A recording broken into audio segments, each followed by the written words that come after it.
Halo, balik lagi sama gua Radit di channel Formolabs dan kali ini gua akan bahas gimana cara gua menghasilkan uang dari hobi gua di bidang videografi gitu ya. Banyak orang yang berpikir bahwa ketika lu menjadi seorang videographer atau sinematografer, lu mungkin sempat ngerasa ragu gitu ya, apakah gua akan dapat penghasilan yang banyak dari sini gitu.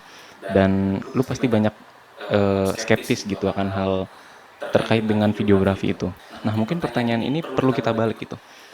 Gimana sih cara kita menghasilkan uang dari videografi? Karena pada dasarnya videografi itu adalah sebuah, profesi juga gitu ya, sebuah hobi tapi juga sebuah, eee, profesi gitu, potensial gitu untuk jadi sebuah, eee, profesi gitu. Terlebih di era digital dan visual yang lebih ditekankan di era ini gitu ya, pasti videografi itu sangat kepakai banget. Jadi gua akan beberkan beberapa tips gua, 4 tips gimana cara gua menghasilkan uang dari videografi tersebut. So, let's go.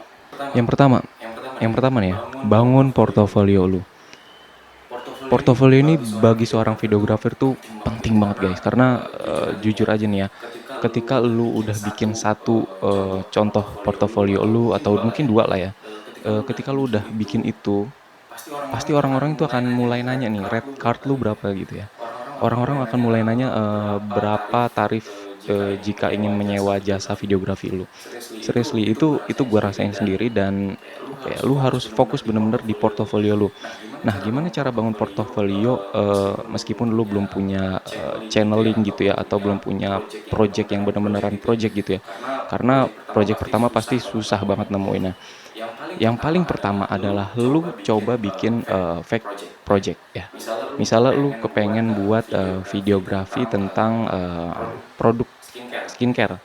Ya lu bisa beli skincare dulu atau lu bisa tawarkan jasa lu ke orang secara cuma-cuma gitu, ke pemilik bisnis skincare itu. Dengan ya mungkin awalnya gratis atau mungkin bayar seikhlasnya, tapi lu buat maksimal di sana dan, lu buktikan bahwa, project lu ini layak untuk mendapatkan harga gitu, layak untuk mendapatkan tarif gitu. Jadi paling pertama adalah bangun fake project lu dulu, dengan cara-cara yang gua sebutin tadi. Oke, sekarang kita masuk ke tips yang kedua, jujur akan hasil video lu sendiri. Karena ketika lu memulai sebuah fake project dengan cara yang fake gitu ya, dalam artian lu mengambil atau menjiplak bener-bener karya orang lain, itu akan cenderung ya lu nggak punya keahlian di bidang itu berarti, lu cenderung untuk meniru.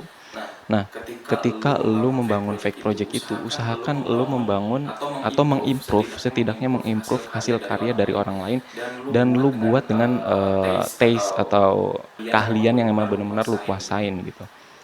Contohnya dengan lu menambahkan sisi-sisi yang emang bener-bener lu banget gitu ya, itu perlu lu masukkan ke dalam hasil karya fake project lu, karena itu membuktikan bahwa lu punya, niche atau lu punya kekhususan gitu ya daripada orang-orang lain, daripada videographer lain. Yang ketiga, jalin hubungan baik dengan siapapun. Mungkin kalian akan ngerasain ketika kalian udah berada dalam fase mendapatkan uang dari, teman-teman lu sendiri gitu. Dalam artian adalah teman-teman lu akan menghubungkan lu dengan, klien-klien lu gitu ya. Dan di sana lu akan menyadari bahwa uang yang lu peroleh di sana, project yang lu dapat itu emang dari teman-teman lu. Jadi sebisa mungkin milikilah hubungan yang baik dengan teman-teman lu gitu, siapapun itu, dalam dunia profesi videografi gitu ya. Bukan semata-mata tentang skill aja, tapi juga tentang, koneksi ya, tapi juga tentang, hubungan baik dengan teman-teman lu gitu ya.